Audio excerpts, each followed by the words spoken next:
Signature Required podcast. I am your host, Miss Brittany Renee, and today we have Miss Shannon Love-Phillips here with us. Welcome. Hey, what's up? What's up? Yes. So here on the Signature Required podcast, we talk about your purpose, entrepreneurship, and everything in between. I am going to just jump right on into it. So please introduce yourself and give us like a little bit of background about you. Yeah. Hey, everybody. My name is Shannon Love-Phillips. I'm a fashion model, a host, a content creator, a coach, and then I always love to end a lover of life because I feel like you need that to be passionate and just fill out life, I feel. I'm originally from Davenport, Iowa. I'm a long way from home, and yes, there's black people in Iowa. Yes!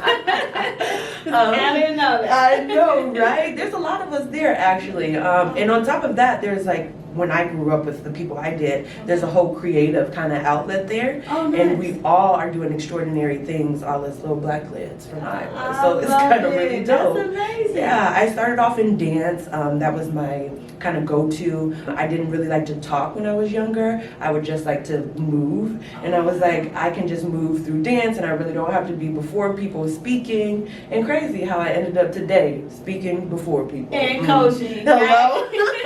Yes. God is like, I'm going to tell you what I'm going to do for you. You're right. So I started with dance, and then one of my mentors was like, you should model too. And I was like, modeling? I don't know about that. Okay. But I moved to Chicago and went to Columbia College Chicago. Okay. So in the midst of that, I had all these agencies around me. And so I was like, let me just go to a few go-sees. I ended up with the agency there for a little bit. Okay. And then I got pregnant and I had to move states, okay? So I had to go to a small town called Macomb, Illinois with my husband. Okay. But fortunately there they had modeling too, just in a kind of different aspect. And the program was called Glam Modeling. Okay. And they put on a fashion show every semester. Oh, and then you get to create your clothes, you get to pick your models. Like, it was just an exceptional kind of organization. Okay. I was still dancing at that time, and then I graduated, moved, and came to Arizona. Okay. And then when I got here, I was like, okay, I'm gonna really get into modeling because why not? Right. So from there, it's just, I guess I just started researching, and then I did. Literally, I researched what to do. No one would give me any kind of information. Wow. It was really wild. I was like, I'm going to figure this out because I have to. Yeah. And so I figured it out. I walked for LA Fashion Week, Phoenix Fashion Week,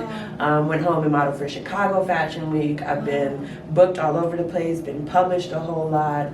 And then I got into model coaching, which is like my bread and butter now. Okay. The first time I ever taught anybody, I had a group of 100 people. Wow. And I had never ever coached anybody at all. Oh, so it was kind of massively insane how I was just thrown into it. Yeah. But my mentor at that time was like, no, I see that you have this kind of specialty of bringing things out of people. Absolutely. And I was like, okay, great. So then I started model coaching. I've helped On Central. I've helped Tempe Fashion Week.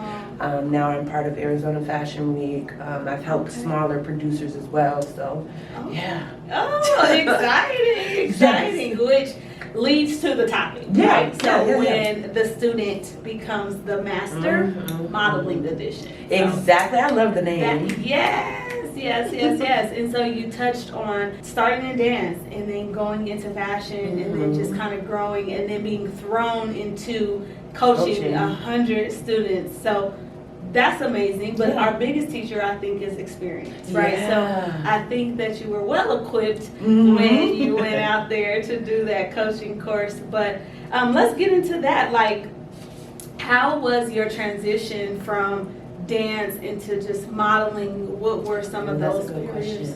I feel like dance kind of prepped me to be as extraordinary as I am. Okay. Because for print, you have to do a lot of movement, right? Like you're selling the clothes. Yes. And so people always say, you have such movement in you, like it's like easy. And I'm like, I noticed because that I'm taking Instagram too. Yeah. I'm like, I'm taking dance and then I'm just placing it in the now because I feel like you want to see how the clothes move and how they feel on you, so why not? Right. So I really took that, and I feel like that's such a strong suit.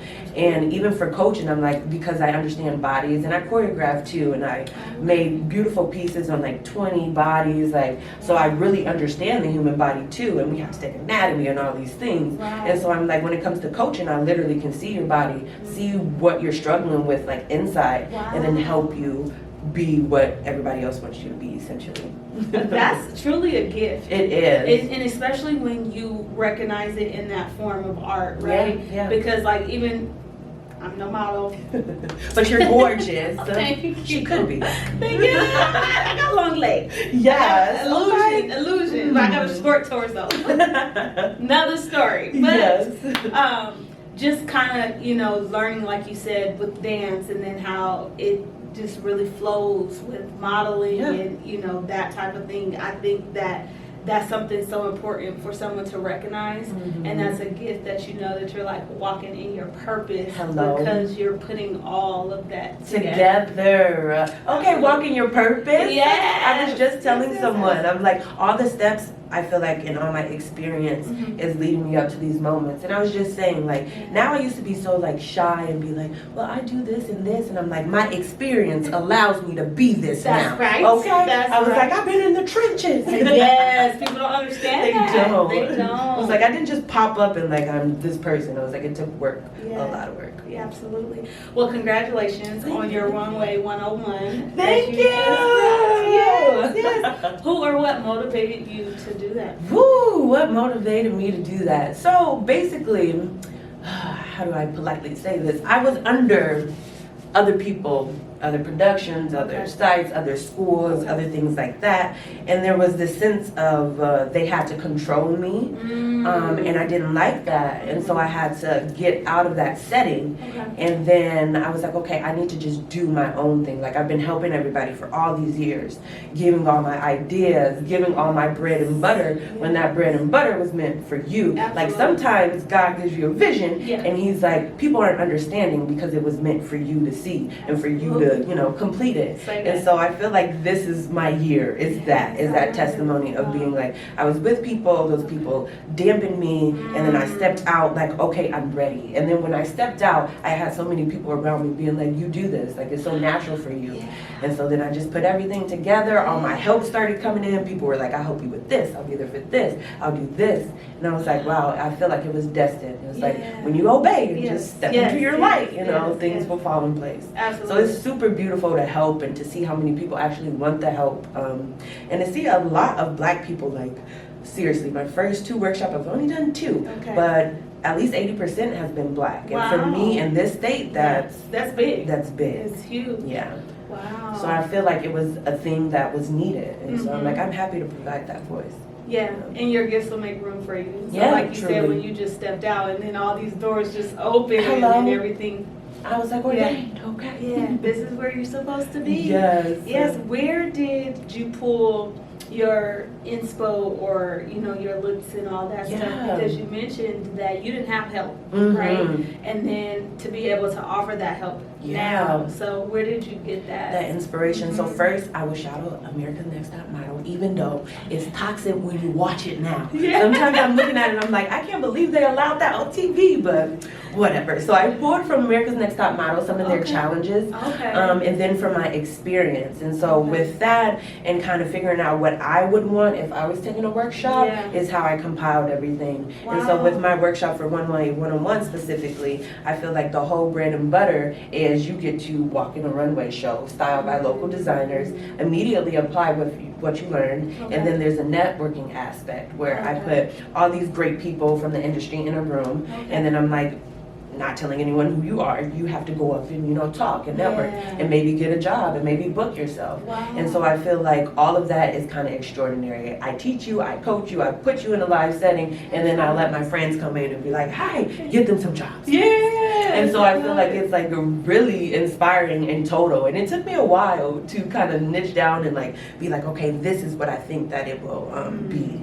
But then getting feedback from people, it really is, what I thought it would be. People are very fulfilled with the workshop and they walk away really happy, walk away with new opportunities, walk away better connected. So I feel like I'm serving a purpose and a point. Absolutely. Now, do you help like all models that are just starting, more seasoned models, if you will? Yeah, I help everybody. The workshops are really for aspiring models, people who are just getting into it, but then I have my private coaching where Okay. more seasoned models can come in and be like, well, I need help with my walk, or can you help me with posing? I really am a posing queen just because I feel like dance. And so even if like I had a shoot right now in 5 minutes, I will give you what you wanted, like give you everything that you needed. I love that. And I feel Wow. like that also took time, and me standing in front of the mirror and being like, okay, I look like this, and with the jacket I look like this, with bell bottoms I look like this. And so I feel like I've mastered how to key that down. So you can come to me for any specific, children, older women, any age, any skin tone, everything. I'm super real about how far you'll go because there's still standards and still mountains to climb. But I don't think it's undoable. I think that it's just tough. Wow. I'm just amazed. It's so funny because I started this brand signature class, right? Which And is I'm amazing, by the way. Thank you. Because I'm like, no, signature required, honey. Yes, your name has power. Yes. Absolutely. Yes. And so I don't come from the modeling side, right? And so to see Faith, who hooked me and connected me with you, she does it so gracefully, right? Doesn't and so she? when I go, I'm like, I don't got the resting face. I don't know how to relax my jaw, right? You know, and all these different things. So I just, to hear you say it and, you know, just so naturally, like, I love that. Truly. And shout out to Faith, okay? Yes. I love me some Faith. She's a powerful human, She all right? is. Helping others and being great in her light. Yes. Okay. Yes. So I want to touch on, you had said, you know, you help everyone, but in Arizona, right, I know that it isn't as welcoming for, you know, Black models, and there's just these different stigmas, you know, with hair and that type of thing. What has been like some of the struggles that you've seen in the industry? The first one would definitely be hair. Now, like, it's just wild your experience with that. My birthmark, because this is my birthmark, the white in my hair. Thank you. I literally had one designer though bring black hairspray, and like right before I walked, she's like, you must cover that up. Now, before this, I like had fittings with her, like I talked to her on the phone. I feel like in that time, you could have been like, yo, I might want you to cover up your birthmark, not day of being like, here's some hairspray. Like that kind of shook me. Yeah, for sure. And I was like, whoa, this is crazy. And so then after that, it's like, okay, if I have in a weave, are you going to be able to, you know, do what you're supposed to my hair? If I have in my fro, are you going to be able to not play in it or not pick? I hate when people don't know, because I'm like, you're combing my hair and it feels wrong, you know? So it's like, I just started getting my hair done before, especially when I had my afro. I would go to Arizona Royalty Salon because I knew Mo would take care of me, and she knew that I had shows. And so I would just get my hair done so that when I came, they would be like, oh, it already looks good. And I'm like, it does. So don't touch it. And then it's either, you know, wear a straight wig. That'll be easier for people to, you know, handle, or a straight weave. So, but it's crazy because I feel like I should be able to come with my straight hair or weave or box braids, and you understand my hair and my texture and how to take care of it. You know? So it's been crazy in that aspect. It's also crazy where they don't allow too many Black people. Like, it can't be too many of us. Like, it can only be a certain number. But you see, like, a whole bowl of white people, or like, you know, I'm like, come on, guys. And then it's just, I guess, the load of work. People sometimes get, they want to keep the same people, I guess. So they don't reach out to other people or let others come in. So. Yeah, all those things are super hard. So hard. And then there's a level of cattiness here. But I feel like when you connect with the good people, you connect, but there are some bad people. And with all of that, it's like, okay, you got to just weave, bob and duck, and stay on your course. And I've also heard that it's been hard for models to get the race that they deserve. Like, how do you navigate, or what did you use to navigate through that? So, that's a hard one. I'm always a negotiator. At this point in time, I don't do any free work for modeling. I'm just like, no, it's just too much. And so I had to come to a place first in the society that we're in. It's like, you got to show and prove that you are who you say you are. So there's always like a point of 2 to 3 years where you're doing stuff for free. And at one point I was doing kind of almost everything free. Yeah. And then it was like, okay, now I know my worth and I'm Yeah. producing for you very quickly. I'm on set and these other models can't. So now like, you know, I'm gonna up my Yeah. my price. Yeah. Can't. Yeah, it's not the same. The price It's is not the same as yesterday. Exactly. Right. So I'm upping it. And so Right. then it's just negotiating and being willing to talk about money with people. And that's Yeah. always difficult because people get Absolutely. uncomfortable. But I'm always like, these are my rates, but if you have a budget, I'm willing to negotiate. I don't think that I'm going to do anything for free. You got to throw me some gas money, Something. you know, something. Yeah. And so it's just being willing to have those uncomfortable conversations because money is not a comfortable conversation. Right. And just knowing that if you walk out of there without the deal, without the gig, it's okay, more are coming. But to hold ground Yeah. to your worth, you know. Absolutely. And because you talked about that too, and you have a bunch of experience. So someone that is like up and coming, right, Mhm. and may not understand that, you know, those years, people see my success and they think that happened overnight. Overnight. And I'm like, Not how it works. no, it doesn't work like that. But for someone who is like just starting, what are some like pointers or gems that you could kind of share with them? Yeah, so to start off, I always am like, you know, out here they don't pay too much, but if you're around the 50 range, just be like, I charge $50 an hour, and just see where they're gonna go with that. If they come back and they're like, well, no, I don't want to book you, okay, cool, like just going to the next person. Right. But if they're like, okay, cool, then you get that $50 an hour.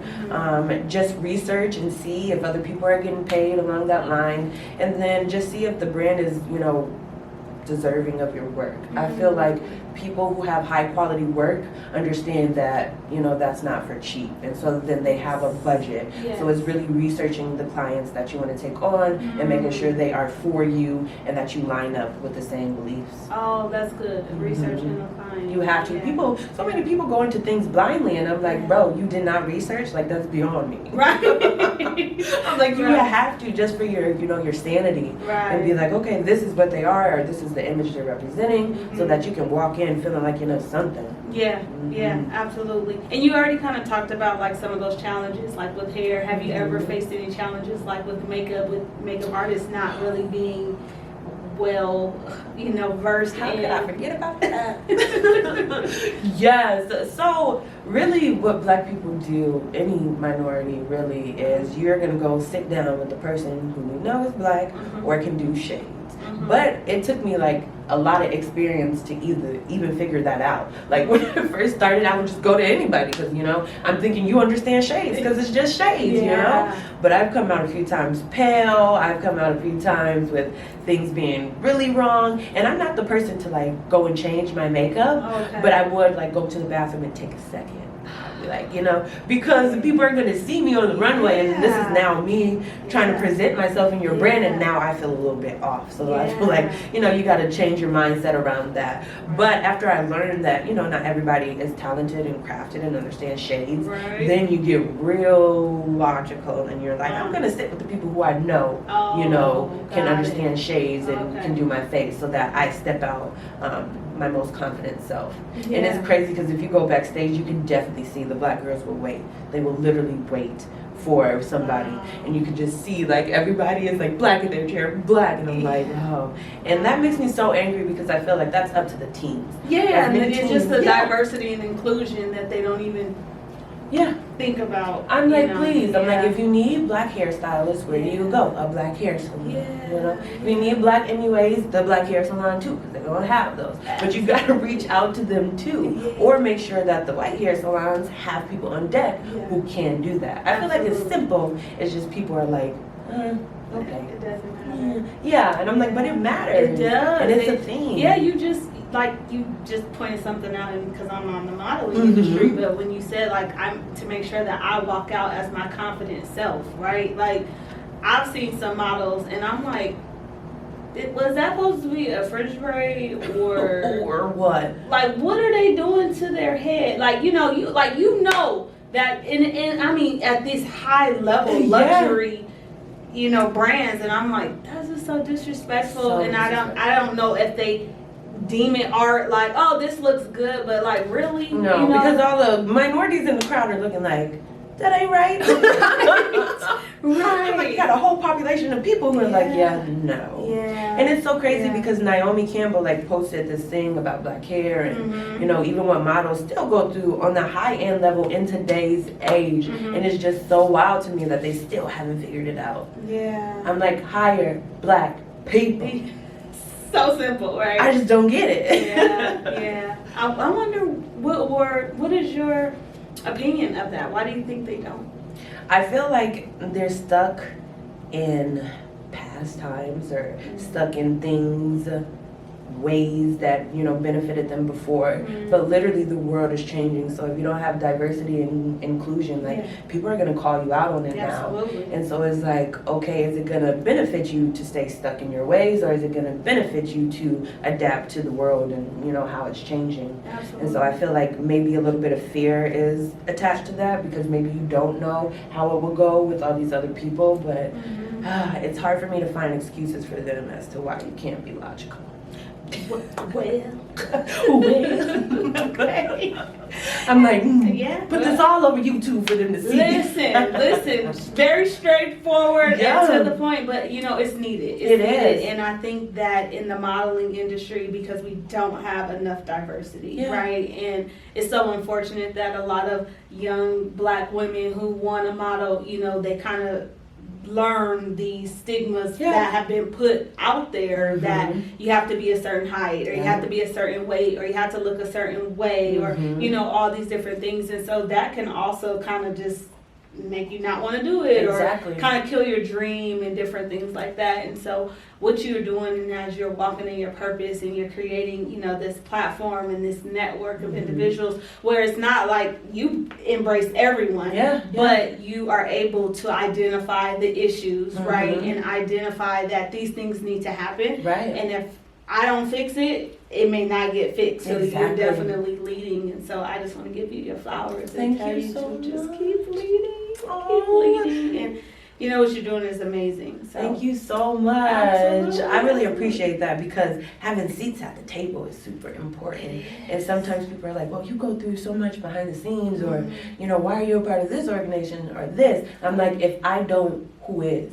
If I don't like sit down and be like, okay, I'm going to use my voice, which one of y'all are? I'm like, somebody has to. And because I have sons, like I'm so kind of obsessed with the idea of leaving a legacy for them and being like, look, bro, you got to be a good human, okay? Like we have to push out more of that. And so I'm like, I'm going to take a seat at the table, and I'm going to stay at the table, and I'm going to navigate it, okay? Because one day I'm going to create my own tables and hopefully have you. But first, I got to be a part of theirs. Yeah, you know? that's right. That's so true. That's absolutely right.